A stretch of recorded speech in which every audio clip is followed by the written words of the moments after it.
வணக்கங்க. உடம்புக்கு ஆரோக்கியம் தரும் பச்சை சுண்டைக்காய் குழம்பு கசப்பு இல்லாமல் எப்படி வைக்கிறதுன்னு பார்க்கலாம். அதுக்கு ஒரு எலுமிச்சை சைஸு புளி ஊற வச்சுருக்காங்க. சுண்டைக்காய் ஒரு 10 ரூபாய்க்கு தாங்க வாங்கினேன் சந்தையில்.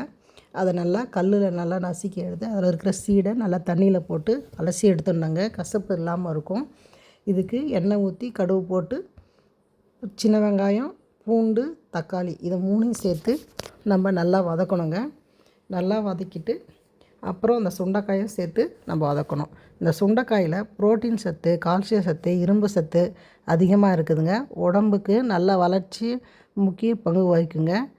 வாரம் 2 முறையாவது இந்த சுண்டைக்காய் சமைச்சு சாப்பிடும்போது ரத்தத்தை சுத்தப்படுத்தி உடம்புல ஏற்படும் சோர்வில்லாமல் நம்மளை பாதுகாக்குங்க. சுண்டைக்காய் வத்தலை நம்ம பொடியாக்கி தண்ணியில் கரைச்சி குடிச்சு வரும்போது ஆசன வாயில் ஏற்படும் அரிப்பு இல்லாமல் இருக்குங்க. மலச்சிக்கலுக்கும் வராமல் இது நல்லா நம்மளை பாதுகாக்குங்க.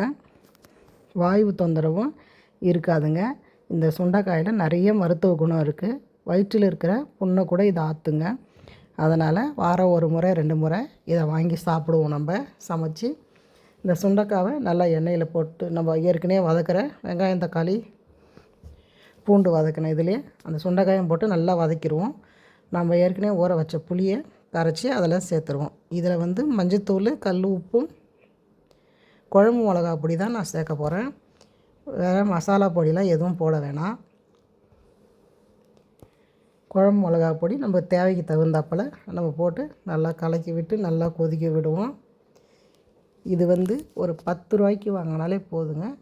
2-3 பேர் சாப்பிட்ற அளவுக்கு குழம்பு வைக்கலாம். இதெல்லாம் வாங்கி குழந்தைங்களுக்கு செஞ்சு கொடுத்து பழக்கப்படுத்துங்க. உடல் ஆரோக்கியமாக இருக்குங்க. இந்த குழம்பு கொதித்து ரெடி ஆகிடுச்சிங்க. சூப்பராக நல்லா சுவையாக ரெடி ஆகிடுச்சிங்க. நீங்களும் ட்ரை பண்ணி பாருங்கள். லைக் பண்ணுங்கள், ஷேர் பண்ணுங்கள், சப்ஸ்கிரைப் பண்ணுங்கள். தேங்க்யூ.